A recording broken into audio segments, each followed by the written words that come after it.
সাবেকি রান্না আমরা প্রায় ভুলে যেতেই বসেছি, এখন নতুনত্ব সবকিছু মজেছে, তাই ভাবলাম এই সাবেকি রান্নাটা একবার ট্রাই করি, তোমাদের সাথে দেখাই। দেখো কি বানাচ্ছি, আজ বানাচ্ছি ঝিঙের জল বড়া। তো এই জিনিসটা বানাতে গেলে অবশ্যই যেটা লাগছে সেটা ঝিঙে, দুটো ঝিঙে এরকম সাইজের, আলু লাগছে, টমেটো লাগছে, লাগছে মুগের ডাল। মুগের ডাল দিয়ে বড়াটা বানানো হবে।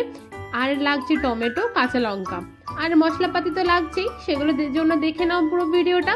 এটা খেতে কিন্তু অত্যন্ত দুর্দান্ত হয়, আর এটা এতটাই মানে টেস্ট হয়, তোমরা এটা দিয়ে এক থালা ভাত অনায়াসে খেয়ে নিতে পারবে। বাট নিরামিষ বলে নাক ছিটকায় অনেকে, নিরামিষ খাবো না না, কিন্তু নিরামিষ এই রান্নাটা একবার ট্রাই করে দেখতে পারো, সত্যি অনায়াসে দুপুরটা জাস্ট জমে যাবে। মুগ ডালটা ভালো করে জল ঝরিয়ে নিয়ে সেটাকে পেস্ট করে নিতে হবে কাঁচা লঙ্কা আর নুন দিয়ে। এরপর একটা বাটির মধ্যে মুগ ডালটা আমি ঢেলে নিচ্ছি।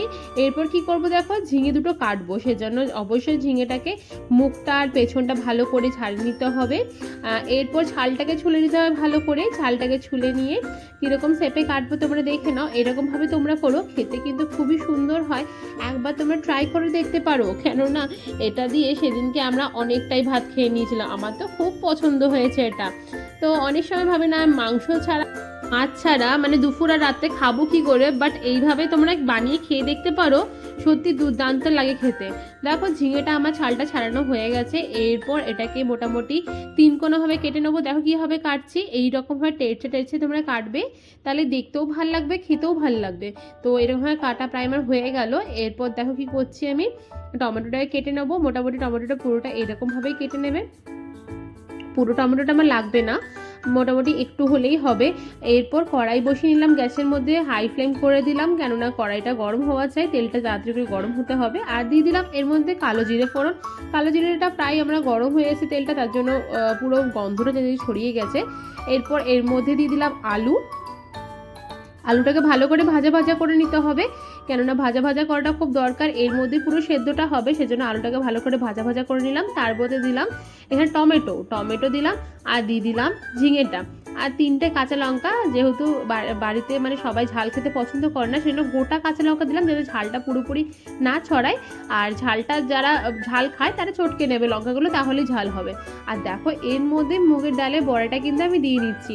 এটা না জলে দিচ্ছি না তেলে দিচ্ছি, দেখে নাও কীভাবে করছি। এটা কিন্তু খুবই সুন্দর খেতে হয়, অথেন্টিক রান্না একটা, অবশ্যই তোমরা ট্রাই করো একবার, সত্যি দারুণ হয়।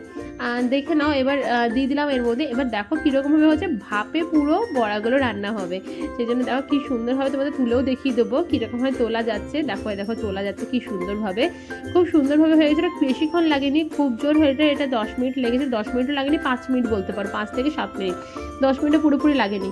তো এরকমভাবে পুরো বড়াগুলো আমি তুলে নেবো। দেখো আমার সব বড়া তোলা হয়ে গেছে। এরপর ভালো করে রান্নাটাকে কষাবো, খুব বেশি জল লাগবে না, ভাপে ভাপে বেশিরভাগটা সেদ্ধ হবে, লাস্টে সামান্য পরিমাণে জল দেবো।